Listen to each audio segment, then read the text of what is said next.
গত 15 বছর যারা সরকার চালিয়েছেন শুধু একটা জেলা থেকে একটা আইটেমের উপরেই 15,000 কোটি টাকা। প্রাক্তন মুখ্যমন্ত্রী মমতা বন্দ্যোপাধ্যায়ের সাপোর্ট ছাড়া এটা হতে পারে।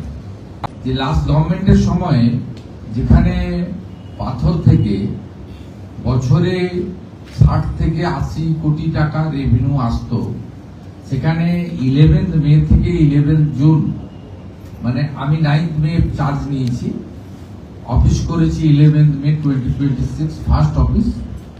এই এক মাসে আমরা 83 করোড় রুপিস ফ্রম স্টোন ওই একটা জায়গায় একটা জেলা থেকে আমরা পেয়েছি, যেটা এখন 100 করোড়ের কাছাকাছি চলে গেছে। এবং আমি সব জায়গায় বলছিলাম 100 কোটি গভর্নমেন্টের ঘরে জমা হতো, 1100 কোটি টাকা সাইফল হতো, বেরিয়ে যেত।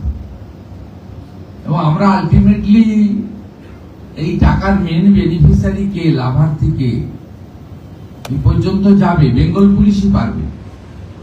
বেঙ্গল পুলিশই পারবে এবং বীরভূম পুলিশই পারবে, under the proper leadership of the DGP, under the guidance of the honourable home secretary, ওরাই পারবে। এবং তাদের যা ইলেকট্রনিক সাপোর্ট বা অন্যান্য সাপোর্ট লাগবে তারা সেন্ট্রাল এজেন্সির কাছ থেকেও নিতে পারে, আমাদের এসটিএফ সিআইডির কাছ থেকেও নেবে, কিন্তু আলটিমেটলি পারবে।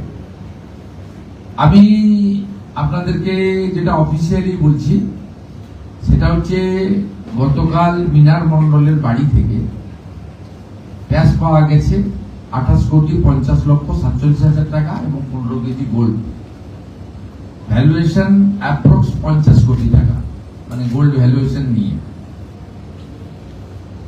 এরপরে মিনার মন্ডল এবং তার ফ্যামিলি মেম্বাররা ওখানেই বলেছেন যে তারা ওই নিকনেম টুলু মন্ডল, ওর আসল নাম নিজামুদ্দিন মন্ডল নাকি আছে, নাজিমুদ্দিন মন্ডল,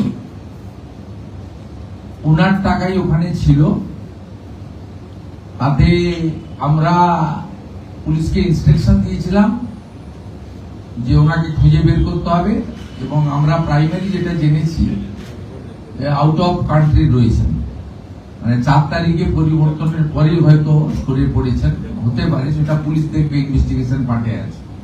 তার জন্য যা করার ডিজিপি সাহেবকে বলা হয়েছে সেন্ট্রাল এজেন্সি বা অন্যান্যদের সাহায্য নিতে। আমরা ওনার যতগুলো অ্যাকাউন্ট এখনো অব্দি পেয়েছি, বিভিন্ন অ্যাকাউন্টে 93 কোটি টাকা। সেই 93 কোটি টাকা আমরা টুলু মন্ডলের অ্যাকাউন্ট গুলোকে আমরা ফ্রিজ করেছি, সমস্ত অ্যাকাউন্টকে নন অপারেটিং করার জন্য ফ্রিজ করা হয়েছে। এর বাইরেও ক্যাশ রিকভারি করা হয়েছে 53 লক্ষ টাকা। আর আমাদের gold ornament 268 gram, 400 silver 400 gram, platinum jewellery around 23 gram. এছাড়াও আপনার 3 ক্যাশ কাউন্টিং মেশিন পাওয়া গেছে, 1 computer, 2 pen drives, 1 CPU and several documents like road challan, DCR, money received, checkbook। এছাড়াও আপনার 83টা ট্রাক আর ড্রাম্পার 83, সেটাকেও সিজার লিস্টে নেওয়া হয়েছে। এর বাইরে আমরা 21টা প্রপার্টি পেয়েছি, সেটা আন্ডার প্রসেস রয়েছে প্রপার্টি। এই প্রপার্টি লিস্টের মধ্যে আপনার রয়েছে 7টা বাড়ি, একটা ফার্ম হাউস, 2টো পেট্রোল পাম্প, একটা ব্রিক কিল, একটা পার্কিং, 3টে স্টোন মাইন, 2টো ক্রাসার এবং আদার্স সব মিলিয়ে মোট 21টা প্রপার্টি। এই জায়গার পরিমাণ হচ্ছে 300 বিঘা। এই 300 বিঘা প্রপার্টিকেও আমরা আমাদের যা আইন আছে প্রসেস অনুযায়ী এটাকেও আমরা সিজারের মধ্যে নিচ্ছি, আন্ডার প্রসেস, সময় লাগবে, সেই প্রসেস জেলা পুলিশ বলছে। Thanks to SP Birbhum and its team tirelessly তারা কাজ করছেন এবং ডিজিপিকেও তো অবশ্যই থ্যাঙ্কস দেব, তিনিও রাউন্ড দ্য ক্লক মনিটরিং করছেন এবং টাইম টু টাইম এইচএসকে এবং আমাকে রিপোর্টিং তারা করছেন। এবং আমরা স্পেসিফিক কেস শুরু করেছি বিএনএসএস সেকশনগুলো লাগিয়ে, এবং এখনো পর্যন্ত যাদের অ্যারেস্ট করা হয়েছে পিনাকি দে, মিনার মন্ডল অ্যারেস্ট হয়েছে আর ইন্টারোগেশনের জন্য আনা হয়েছে 5 জনকে। Pinaki Dey main accountant, Rakibul Islam assistant accountant, Kausar manager of petrol pump, এরকম মোট 5 জনকে ডিটেন করা হয়েছে। এদের মধ্যে যদি কোনো ফাউল কিছু থাকে সেটা তাদেরকে পুলিশ আইন অনুযায়ী ব্যবস্থা নেবে। আর 300 বিঘার জায়গার সাথে সাথে 83টা ট্রাকের সাথে সাথে অল টাইপ অফ ভেহিকেলস সিজ করা হয়েছে 242টি। তার মধ্যে ট্রাক আছে, ডাম্পার আছে, কার আছে, বিএমডব্লিউ আছে, অডি আছে, এই সব মিলিয়ে 242টি মোট সিজ করা হয়েছে।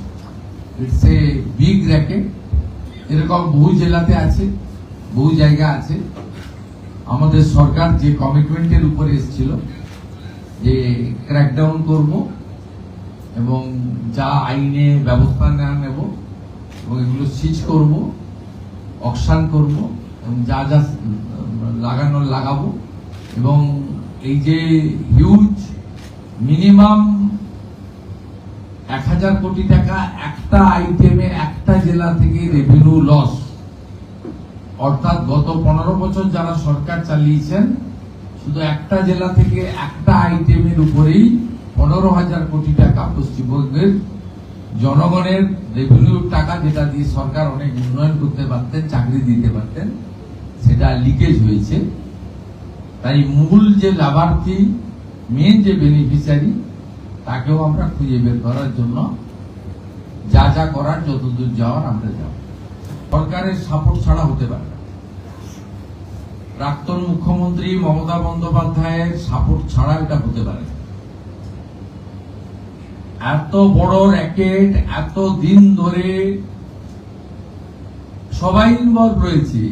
আপনি এটা তো পুরো এন্টায়ার স্টেট গভর্নমেন্ট, যিনি লিড করেছেন, responsibility goes to her also.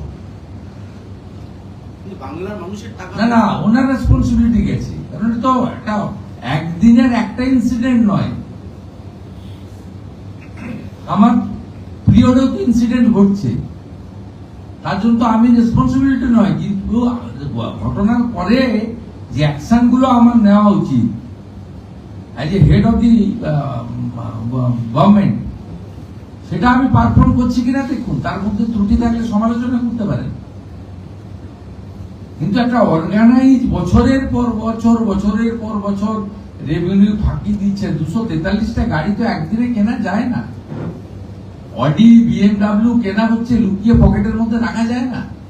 300 bigha property, 7টা বড় বাড়ি, ফার্ম হাউস একদিনে করা যায় না। ইটস এ অনেক দিনের, মিনিমাম তো 5-7 বছর ধরে হয়েছে। এবং যারা সরকারে ছিলেন, এতে রেজিস্ট্রি অফিস ইনভলভ আছে, এতে মোটর ভেহিকেলস ইনভলভ আছে, এতে লোকাল পুলিশ ইনভলভ আছে, এতে লোকাল পঞ্চায়েত ইনভলভ আছে, এতে আপনার মিনারেল কর্পোরেশন ইনভলভ আছে, ল্যান্ড ডিপার্টমেন্ট ইনভলভ আছে। হাইয়েস্ট লেভেল থেকে ডাইরেকশন না গেলে যে mister Mondal is our man, ওর দিকে তাকাবে না, তাই সবাই চোখ বন্ধ করে রেখেছে। বেচারি পুলিশকে, বেচারি ডিএম কে, বেচারি ল্যান্ড অফিসারকে, বেচারি বলবো না, ওদের দোষ দিয়ে লাভ কি আছে? ওদেরও কারোর বিরুদ্ধে কিছু ভূমিকা থাকলে ল্যান্ড ডিপার্টমেন্ট, পুলিশ, তাদের বিরুদ্ধে আমাদের যে অ্যাকশন নেওয়া হবে, আমরা তো ওদেরকেও তো ছাড় দিচ্ছি না। কিন্তু আমি মনে করি এই অর্গানাইজ ক্রাইম, সিন্ডিকেট এবং রেভিনিউ যে আমাদের সাইফন করা হয়েছে, যেটা এখানে এলে আরো হসপিটাল, আরো স্কুল বিল্ডিং বানানো যেত, আরো কয়েক লক্ষ ছেলেকে চাকরি দেওয়া যেত, ছেলে মেয়েকে, সেটা যখন করতে দেওয়া হয়নি এবং এত দিন ধরে এত বড় র্যাকেট চালানো হয়েছে, এটা হেড অফ দি ইনস্টিটিউশনের কনকারেন্স ছাড়া হতে পারে না, কখনোই হতে পারে। এবং এক্ষেত্রে যারা ওয়াচডগের ভূমিকা ছিল অন্য যারা, তাদেরও সচেতনতার অভাব ছিল বা প্রতিবাদ করতে গিয়ে করতে পারেননি যে কোনো কারণে। হিউজ অ্যামাউন্ট আমাদের রাজ্যের রাজকোষে ঘাটতি ছিল, হিউজ ডেট ছিল, যেটা স্বাধীনতার পরে সম্ভবত এত বেশি খুব একটা কোথাও দেখা যায়নি। আপনি বলছেন একটা জেলায় একটা বিষয়ে 15,000 কোটি টাকা লস হয়েছে, আপনারা কি ফার্দার এরকম বিভিন্ন জেলায় প্রোব করার কোন পরিকল্পনা গভর্নমেন্টের রয়েছে যাতে? আরে সাইডে আছি বারোয়ানে, এত বড় র্যাকেট না থাকলেও তো আছে। ওরা শুধু বালি ডাম্পিং করে দিয়ে গেছিল পূর্ব বর্ধমানে ক্ষমতায় আসার পরে বেচে দেবে বলে। আমাকে ডিস্ট্রিক্ট ম্যাজিস্ট্রেট জিজ্ঞেস করলো, স্যার কি করবো? অকশন করবেন। 13.5 কোটি টাকা অকশন করে রাজ্য সরকারের রেভিনিউতে ঢুকিয়েছে। মানে ওই ডাম্পিং করে রেখে দিয়েছিল, মানে নদীর পাড় গুলোতে জমা করে রেখে দিয়ে গিয়েছিলেন তৃণমূলের নেতারা বিক্রি করবেন বলে জেতার পরে। আমাকে বললেন এটা কি করে বিক্রি করা যাবে, করবেন অকশন করে দেবেন, নিলাম করবেন, করে দিয়ে 13.5 কোটি টাকা। আমি একটা ছোট উদাহরণ দিলাম আপনার। আপনি বলুন আসানসোল দুর্গাপুরে আপনার এখন কোল সিন্ডিকেট চলে? নো। আপনি সুপারি গাড়ি চলে যেগুলো চালান ছাড়া? সদিচ্ছা থাকলে উপর থেকে ঠিক করতে হয়। 14 তলা যদি চোখ খুলে রাখে, ওইখান থেকে ইনস্ট্রাকশন যা যায় নিচ পর্যন্ত তাই হয়। ইনস্টিটিউশনাল করাপশন তখনই হয় যখন হেড অফ দি ইনস্টিটিউশন নিজে করাপশনকে এনকারেজ করে, তখনই হয়। আর যখন হেড অফ দি ইনস্টিটিউশন বলে যে নো করাপশন, করলে ছাড়া হবে না, সব বন্ধ হয়ে যায়। সবাই তো অভ্যাসের দাস না, আপনি আমি সবাই অভ্যাসের দাস।